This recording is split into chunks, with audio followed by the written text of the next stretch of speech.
Bom, vamos lá, né, rapaziada? Não tem como dissociar esse resultado, esse jogo, da atuação de Edna Alves Batista. Ela realmente esteve aquém do jogo. E eu até não tenho nenhum problema com a Edna. Eu sei que tem muita gente que joga um hate nela, assim. Eu já vi boas arbitragens, já vi arbitragens ruins, já questionei, inclusive a ela, muitos questionamentos que tive. Ela apita mais no Campeonato Paulista, né? Tava até meio afastada e eu acho que isso é um grande problema, né? Ela fica daqui a pouco, porque por ser árbitra FIFA, né? Ela apita às vezes competições internacionais. Então, quando ela volta para o Campeonato Brasileiro, pega um jogo de um Bragantino tentando fugir da ponta de baixo, um Corinthians que sempre tem uma repercussão muito grande, uma pressão enorme, e aí me parece que ela ficou, que ela sentiu o jogo, Me parece muito claro isso, né? Nas suas decisões. A gente vai falar dos lances capitais. Eu acho que tem um que é muito gritante, né, que é a expulsão do José Martínez, porque qualquer árbitro ou árbitra ali com um pouquinho mais de inteligência, quando eu falo inteligência não é cognitiva, tá, gente? É inteligência de jogo, é emocional, é controle da partida que os árbitros precisam ter. Vocês sabem, eu fiz o curso lá em 2007, eu tenho amigos árbitros, eu confesso com árbitros, me atualizo o tempo inteiro, então eu tô um pouco, eu sou um amante do tema, tô um pouco no meio deles, assim, e fico perguntando, pô, mas nessa hora você faz o quê? E tal, e os árbitros me falam, cara, se você entrar com o regulamento embaixo do braço, com o livro de regras embaixo do braço, você não termina um jogo, você não sai de campo. Então você tem que ter... Isso não é malandragem, isso não é burlar a regra. Não, é você ter um controle do jogo. E muitas vezes o árbitro ele tem esse controle segurando um cartão um pouco aqui, indo na conversa ali, porque ele pendura o cara dentro do jogo, do tipo assim, pô... É uma relação de confiança, né? O árbitro tá ali não para ferrar o jogador, e o jogador muitas vezes tá tentando ferrar o árbitro porque ele quer levar vantagem, e a gente pode questionar isso, mas isso culturalmente acontece. Então o árbitro ele tem que, cara, jogar contra 22 caras que estão contra ele ali naquele momento. É difícil, eu sei que é difícil, mas os árbitros mais inteligentes emocionalmente, eles conseguem driblar isso tudo, e a Edna, ela não conseguiu.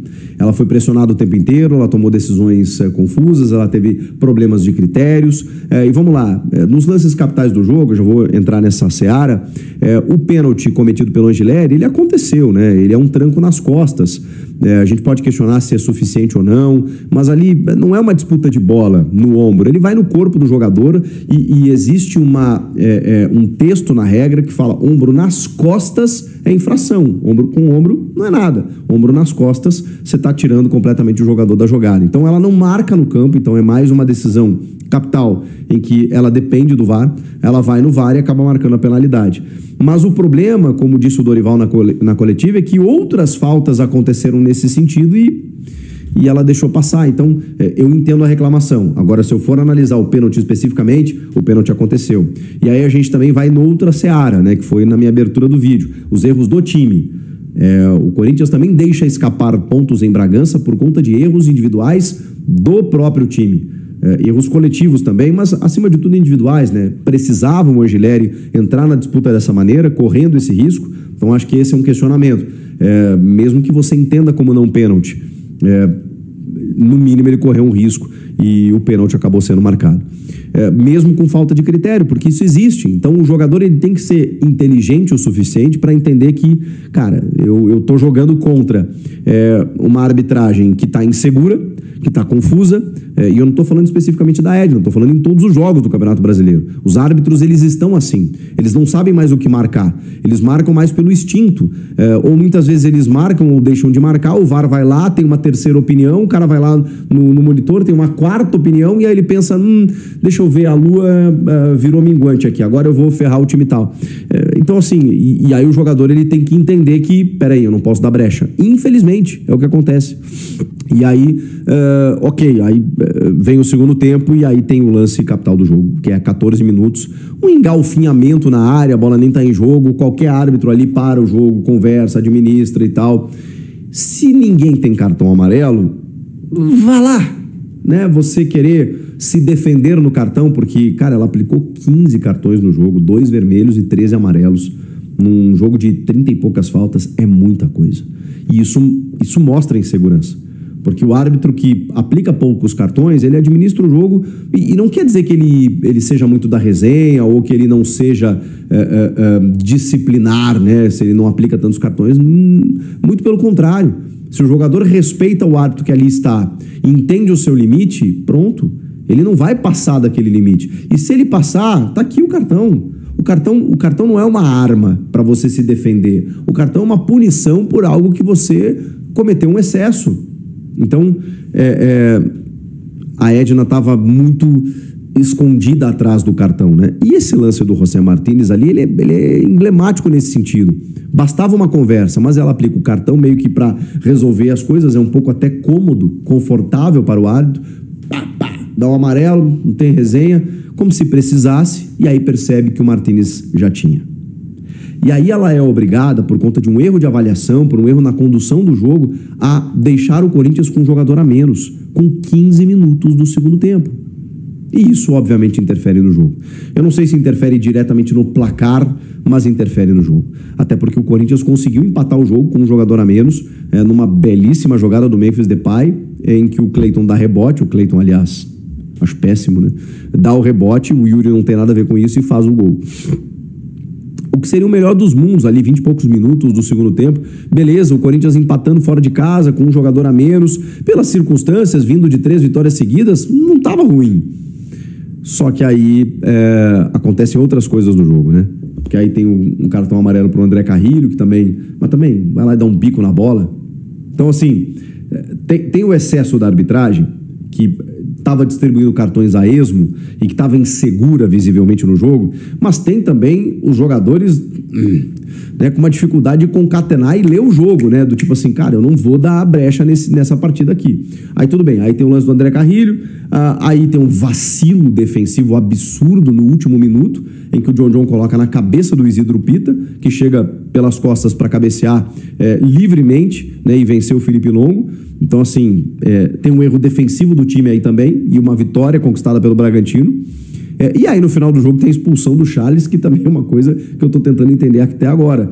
Porque, assim, se a gente fosse considerar agressão, é um lance muito rápido, meio distante, ele joga o braço e tal. Tá, só que primeiro ela dá um amarelo, e ela não vai no VAR para dar o vermelho. E depois ela dá um vermelho direto. Eu tô no coração de começar sempre no horário, né? Tá? Parar com esse negócio de atrasar. Então, tenham paciência no início, pode atrasar um pouquinho ali, mas a minha meta é tentar realmente começar aí os programas no horário, tá bom? Aquele café pra você aí, ó, tá certo? Eu vou tentar, tá bom? Hoje eu já consegui, vamos ver aí, vamos ver amanhã na sexta. Vamos pra cima, tá? Ó, o Davi, marmita com filé mignon, arroz e legumes. Dieta pra caber no terno de casamento. Que isso, o homem vai casar, hein, velho? Que é isso, hein? Comendo filé mignon, velho. Olha só, hein? Filé mignon, hein? Os caras tão fracos não, hein, gente? Like. Boa tarde, Samir. Ontem foi meu aniversário, presente amargo do Coringão, mas Diego Castilho, ganhe os meus parabéns aqui, que Deus abençoe sua vida, tá?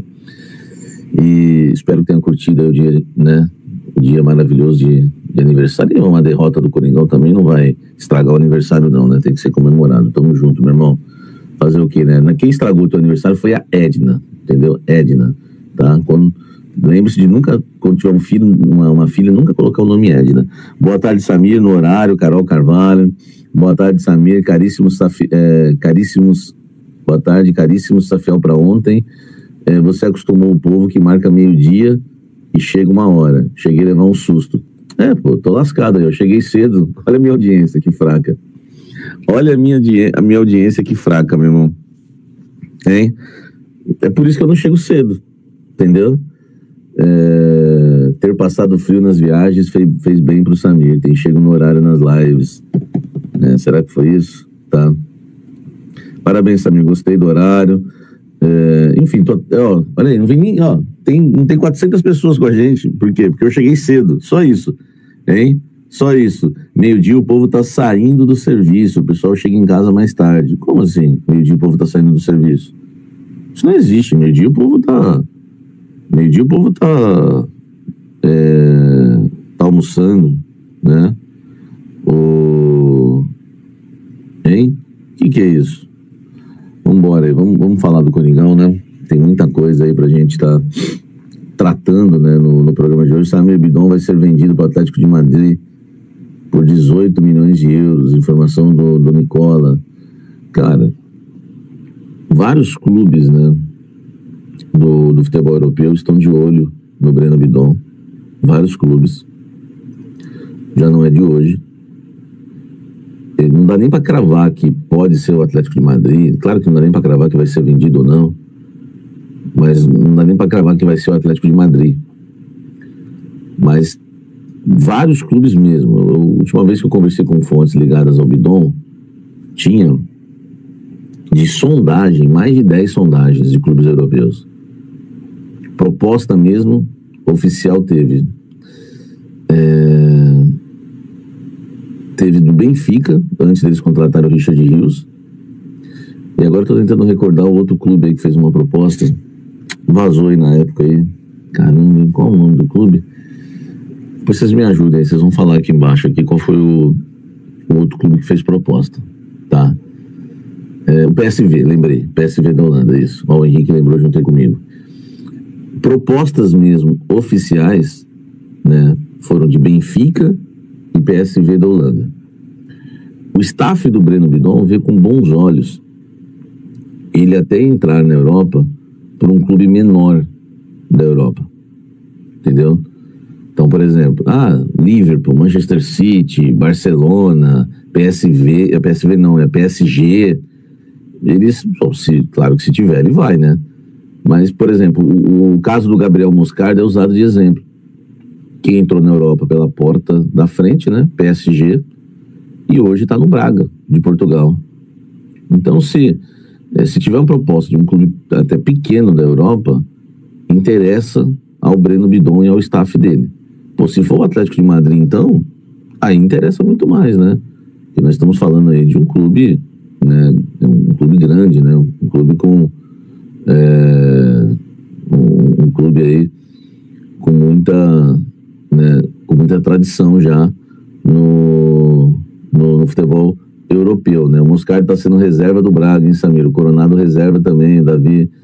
E o Moscardo é bom, velho. Eu gosto do Moscardo, viu, Davi? Eu gosto do futebol do Moscardo. Então, gente, essa questão aí envolvendo o Bidon, pode ser que, né? Quando eu trouxe a informação, pode ser que tenha alguma coisa mesmo. Agora, 18 milhões de euros, Samir, você venderia para ontem? Venderia para ontem. Pode ter certeza disso que eu venderia para ontem, entendeu? O Breno Bidon é um jogador que o termo que o Davi está dizendo aí, ok, né, do Moscardo, é o que eu acho do Bidon. Eu prefiro o Moscardo do que o Bidon, tá? Eu prefiro o Moscardo do que o Bidon. Então, eu acho um jogador ok, um jogador com uma deficiência de marcação gigantesca e que o staff dele enxerga um jogador de Copa do Mundo, né? O staff do Breno Bidon acredita que ele vai disputar a Copa do Mundo no ano que vem, a próxima Copa, né? Então, assim, cara, é um jogador interessante com a bola nos pés, tem uma boa visão de jogo, é um meia, né? O Bidon é um meia. Enfim, eu sempre elogiei o Bidon, falei que mais pra frente, pro futuro, ele poderia ser um Everton Ribeiro da vida, né? Tem tudo aí para ser um Everton Ribeiro da vida. Mas, enfim, vamos aguardar, né? A carreira dele. Agora, 18 milhões de euros tem que vender na hora, amigo. Tem que vender na hora, minha opinião, tá? Pelo momento que vive o Corinthians, pô, ontem eram 5 minutos de jogo, 2 bolas nas costas do Bidon. 2 bolas, não marca ninguém. Não marca ninguém. Se o Corinthians, por exemplo, for jogar a semifinal contra o Cruzeiro com Maicon e Bidon no meio campo, a gente perde o campeonato. Porque eles não marcam. Os dois têm bom passe. Pra mim, assim, com uma bola nos pés, tanto faz, Maicon ou Bidon. E com a bola nos pés, né, enfim, né, não vou falar muito também, senão vai pegar no pé do menino. Mas ontem, pô, 5 minutos de jogo, é só vocês pegarem o jogo, vocês vão ver o que eu tô falando. Ali no corredor ali do Bidon, 2 jogadas do Red Bull, e que é o Bragantino é um time fraco, né? Então eu venderia eu venderia o Bidon por 18 milhões de euros facilmente, não sei vocês.